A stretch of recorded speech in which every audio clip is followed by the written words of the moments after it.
Lixão a céu aberto, área de preservação ambiental vira ponto de entulho em Taguatinga. Greve dos vigilantes, categoria diz que está sendo ameaçada e pacientes tentam atendimento em vão no plano piloto. PEC do teto de gastos, base passa em teste e aprova limite de gastos públicos em primeiro turno, marcado por votação massiva. Fatos da política, do DF e do entorno que você confere a partir de agora no Band Cidade, primeira edição.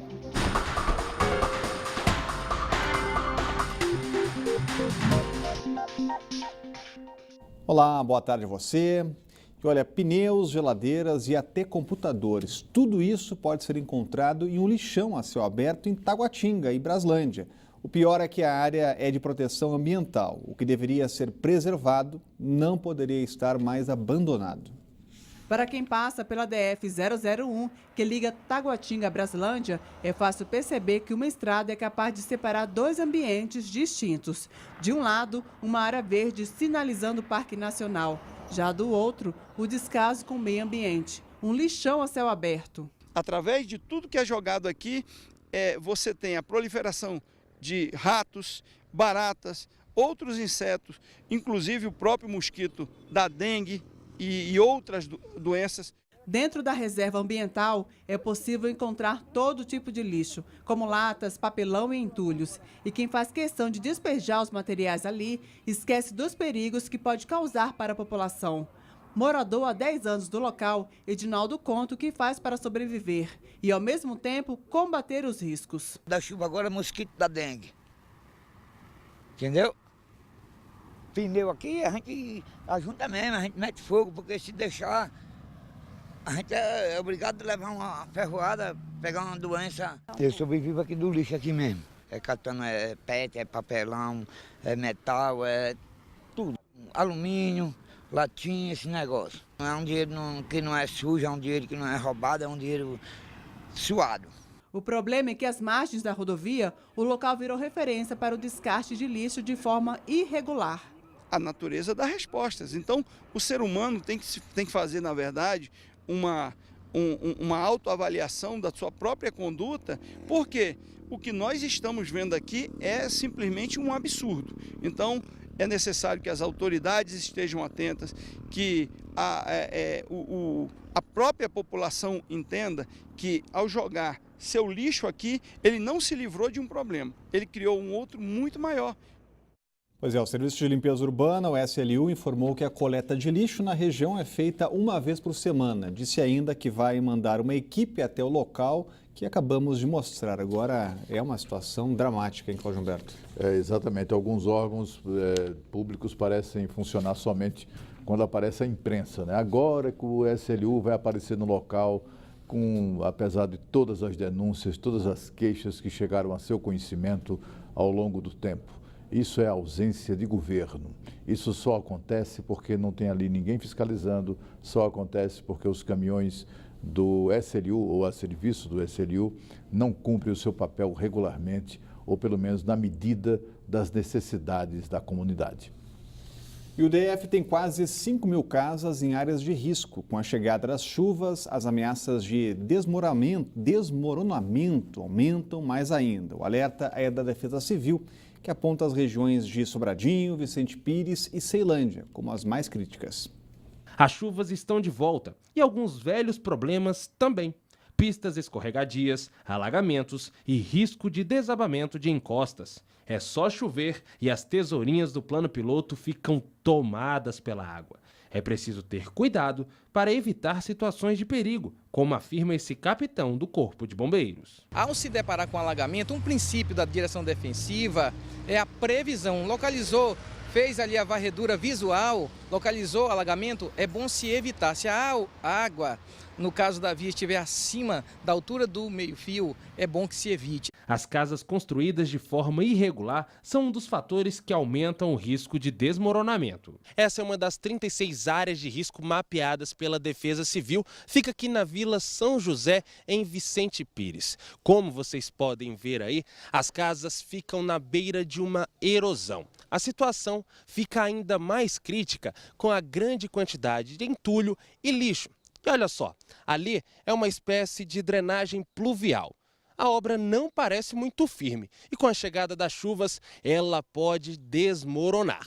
A Defesa Civil avaliou a situação do muro da drenagem pluvial e vistoriou a casa. A residência já apresenta rachaduras e os donos serão notificados. A gente verifica que o muro tem algumas patologias, ele tem rachaduras, o solo está encharcado, indica uma sobrecarga, então a gente vai notificar a residência para tomar as medidas pertinentes quanto à segurança. Como essa casa, outras 4.920 residências estão em áreas de risco no Distrito Federal. Só no Vicente Pires são 3 pontos de alerta. A Defesa Civil orienta quem vive nesses locais e dá dicas de segurança. Nós orientamos aos moradores a fixar as telhas de maneira correta, a fazer uma construção da maneira mais segura possível, evitar madeirite, as gambiarras também. A gente solicita que evite o uso de gambiarra, porque com a chuva e o contato com a água pode dar uma eletrocução, um risco de choque elétrico. Então todas essas orientações nós passamos às comunidades.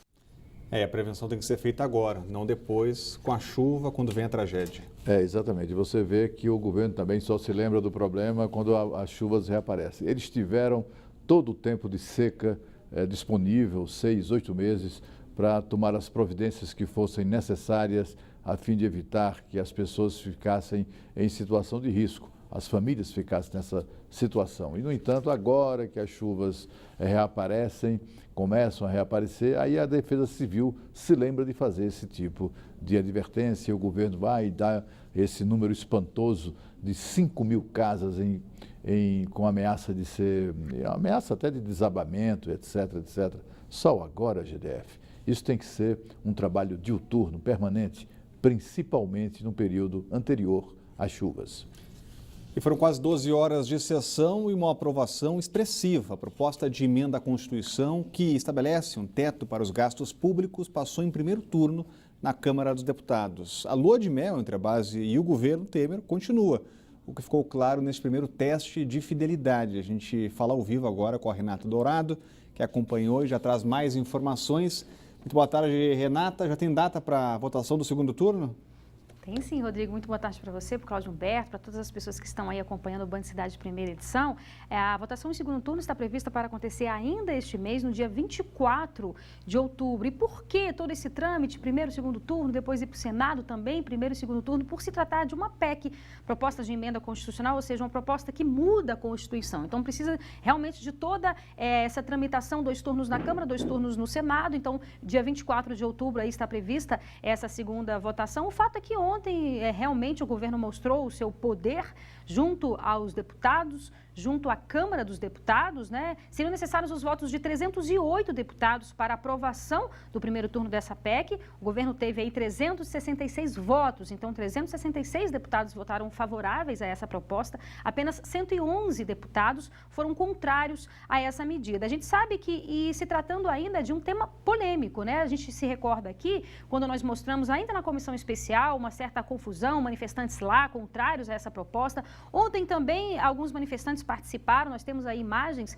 dessa sessão de ontem, então você vê aí os próprios deputados segurando faixas, né, cartazes, também ali na área reservada às pessoas, enfim, também algumas pessoas também seguraram cartazes e faixas contrárias a essa medida, porque alegam, Rodrigo, que áreas, setores prioritários como saúde e educação vão ficar prejudicados. Isso porque a gente lembra que essa PEC, ela limita os gastos do governo à inflação do ano anterior. Então o governo, de fato, ele não vai poder gastar o que seria necessário, ele vai ter um limite de gastos. Tudo isso também para reequilibrar as contas públicas. Por isso que a gente fala que também que foi uma vitória muito importante do governo, porque o próprio presidente Michel Temer se empenhou pessoalmente, fazendo ligações.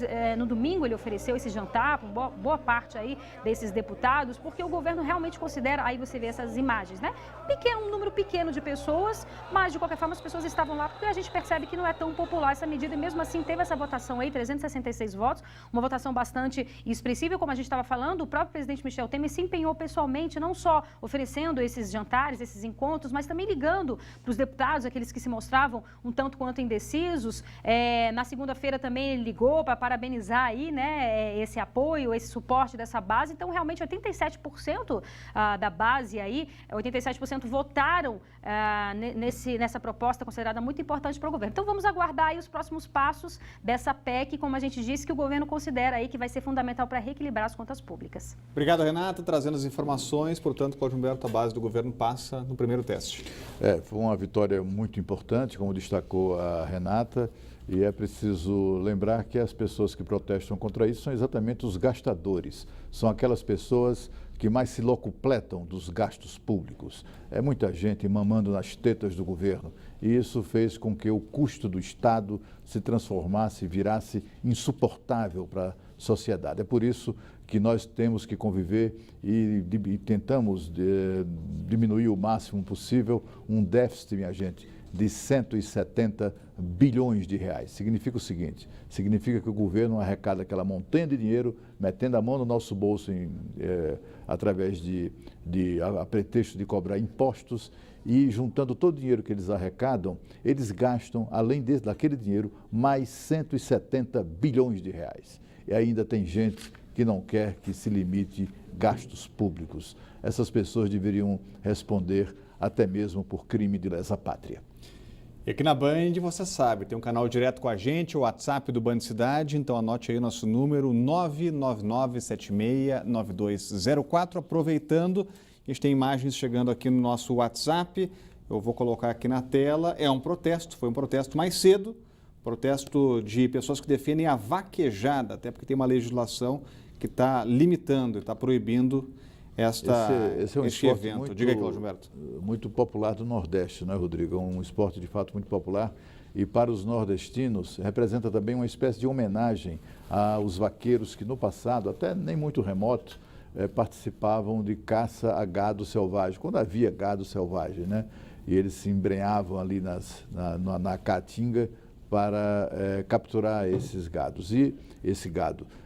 E a vaquejada é exatamente isso, reproduz aquela situação de antigamente, em que cavaleiros, vaqueiros, em seus cavalos, perseguiam esses bezerros, os derrubavam e ferravam para marcar ali a propriedade. Era assim que agia. O falecido senador Teotônio Vilela, menestrel das Alagoas, e o pai que era vaqueiro da fazenda do senador Teotônio, que era pai do ex-ministro Aldo Rebelo, foram personagens que são personagens citados no Nordeste como adeptos desse tipo de atividade. Eles não faziam esporte, eles faziam, lá quando eram jovens, a caça ao gado selvagem, que acabou gerando no esporte chamado vaquejada. E a seguir, greves dos vigilantes causa confusão em centro de atendimento do Plano Piloto. O Band Cidade volta em instantes.